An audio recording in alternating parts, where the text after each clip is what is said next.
How have you seen crowdfunding kickstart the indie game industry? Crowdfunding has been an amazing boost, I think, to indie games, because you don't have to go to a third party and just say, do you think people will like my game? You can just ask the people, like, do you guys, are you into it? And then they say, with their votes and their money, yes, we're into it. And then you're working directly for them, the players. What role do you see traditional publisher/development models playing in the industry moving forward? I mean, I think the great thing about the new ways of getting funding, like crowdfunding, for example, is that they're just part of this mix of options that you have. So if you're going to develop a game, you can still work with a publisher. Like, we're still working with Adult Swim to do Headlander, and you can just you don't have to take a really bad deal. You can take good deals with good publishers or good partners, and you can mix it in with private investment or crowdfunding, or you have a lot of choices now. So and that choice is good. What have you learned about how to do crowdfunding right from your own projects like Broken Age? We learned a lot on the fly as we did that crowdfunding campaign. The most important thing to me was you got to have communication with your community every day. You can't. It's not something you just set and forget. Like you don't put out this it's not like a strip of flypaper that just collects money. Like, you actually have to attend it every day, because people are going to ask questions, and if they don't get their question answered in like 15 minutes, they're like, why aren't you talking to me?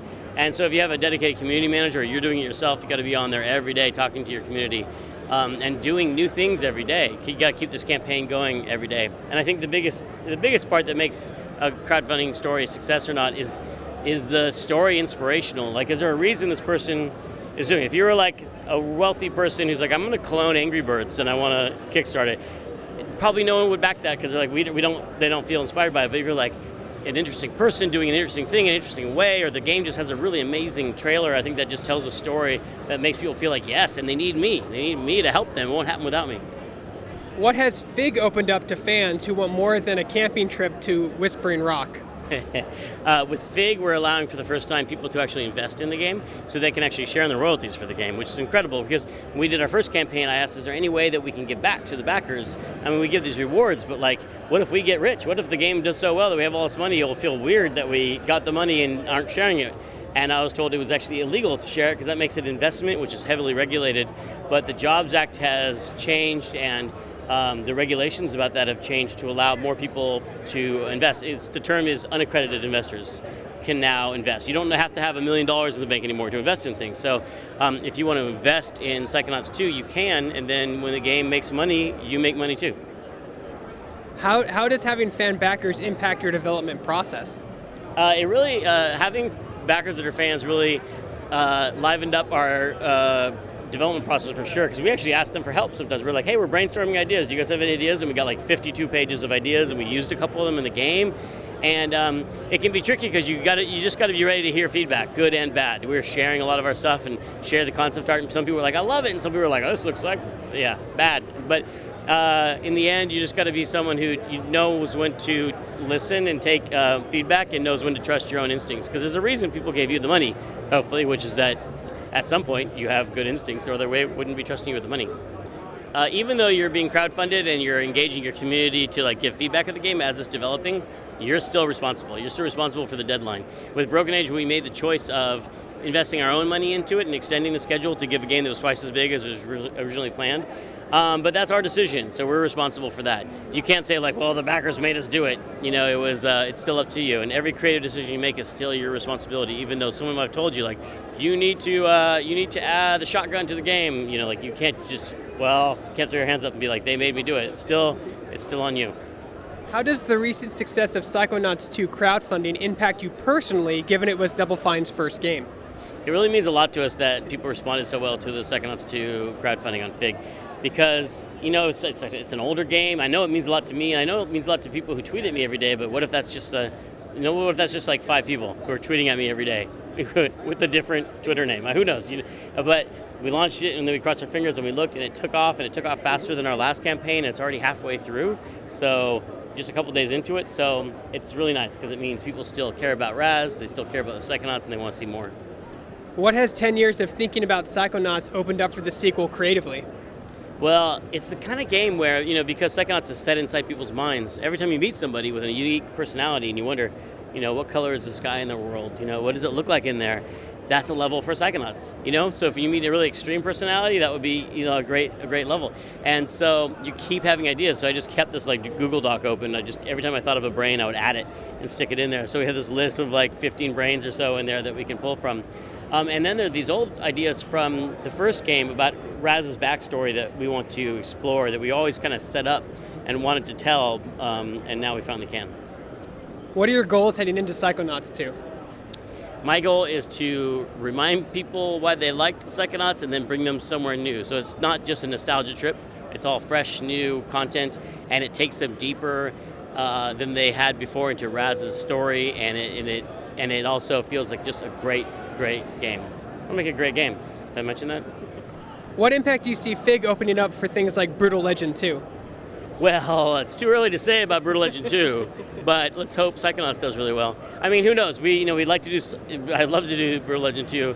I'd love to work with Jack Black again, and I'd love to have all that awesome music. But also, we'd like to do new stuff. So we'll see. You know, we have multiple teams of Double Fine. We'll see what happens.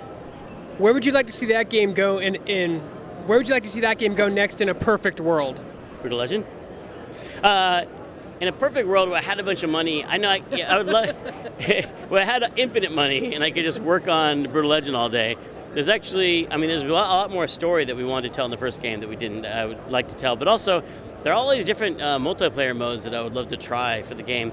And the ultimate dream would really, if I could make it completely moddable so that everybody could mess around with the multiplayer and try different things, and invent a whole new genre of that kind of multiplayer experience. That would be, because then it wouldn't be just my ideas, but everybody's ideas. But that takes a lot of work. But if I had infinite money, are you saying you have infinite money? All right, we're doing it.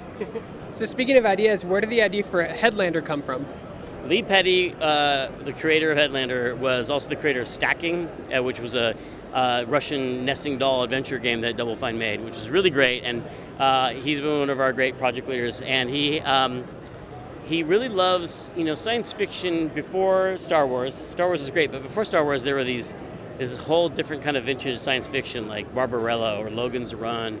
And there's a part of us who remember that and love to go back there. And I think it's a really in some ways really familiar game because it's a side-scrolling kind of Metroidvania game, but also with this element of this head being able to launch around and land on random different robot bodies, including this little dog or a big guy with a huge gun, and it changes your abilities that you have. But it also, because it's Lee, it has all these thematic questions about it's very philosophical. How are you at playing classic side-scroller gameplay mechanic games? How good am I at playing classic side-scroll platformers, like Mario, like original Marios? There's a reason I make adventure games, which is that things where you have to think fast and be skilled are really hard for me, like shooters. I can't play shooters very well. I just get shot constantly. I do love side-scrolling platformers, but I think my favorite twist on that is I love 3D platformers, character-based, third-person with stylized art like Mario 64, Ratchet and Clank, or Rayman 2. Those are some of my favorites, and that really inspired me to make Psychonauts, and that's what we like to really recapture with Psychonauts 2. What's it been like working with the folks over at Adult Swim?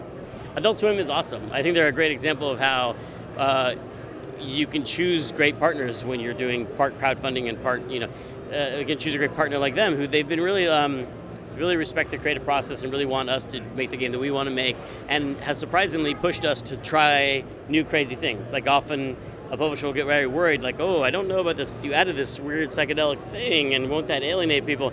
And they've been like, go for it, and that's really refreshing. What's it been like for you to revisit classic LucasArts games like Grim Fandango, Full Throttle, and Day of the Tentacle? I love going back to the old Lucas games, mostly because I feel like I'm taking care of something that I made. We made it, and then they kind of they faded away, and you couldn't legally buy Grim Fandango for years. You had to pirate it. You couldn't get it to run on your computer, and in one sense, we could trust the fans. The fans made things like Scum VM and Residual VM that helped you run these old games like an emulator. It's amazing how much they've done to preserve video games. But I think that we also still had something we could add because we were the original creators. We know where all the old concept art is. We can bring the team together to do commentary. We know where the digital recordings of the voice are, that we could do uncompressed versions of all the voice like we did with Data Tentacle. So I feel like we still had a lot to add, even though the fans kept the game alive all these years. What are your thoughts on VR and what that's opening up creatively in your new Psychonauts game? We're doing in Psychonauts in the Rhombus of Ruin. We are exploring psychic control of Raz's environment and using that to solve puzzles.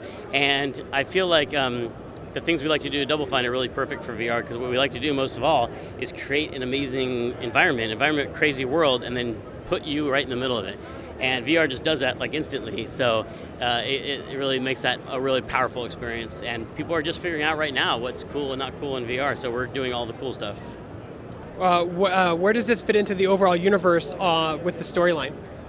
So the storyline is Psychonauts 1 ends with the kidnap of Truman Zanotto, and Raz becomes a Psychonaut, and they take off in that jet. It's kind of a cliffhanger. Psychonauts 2 begins with Raz and the Psychonauts ending up at the Psychonauts headquarters, and he's seeing the real center of this international spy organization, and the plot is all there.